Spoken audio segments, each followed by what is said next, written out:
ঐতিহাসিক দৃশ্য, একান্ত অপনের দাদা খাইয়ে দিচ্ছে উজ্জ্বল দা আর আমেরিকান দাদাকে।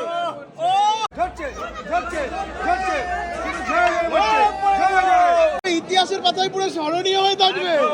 আরে সাবাস, আরে এ ভালোবাসা কোথায় রাখবো। ফাইনালি খাওয়া হয়ে গেছে দীপঙ্কর ভাই, উজ্জ্বল দার।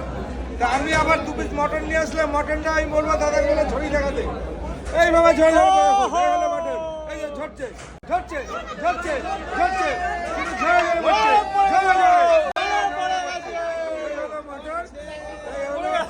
এই হলো টস পিস। দেশি খাসি না, দেশি লোকাল খাসি। এই একটা, এই যে এটা ঐতিহাসিক দৃশ্য, একান্ত অপনের দাদা খাইয়ে দিচ্ছে উজ্জ্বল দা আর আমেরিকান দাদাকে। এই হলো আমাদের সঙ্গে আমাদের সিজিত দা।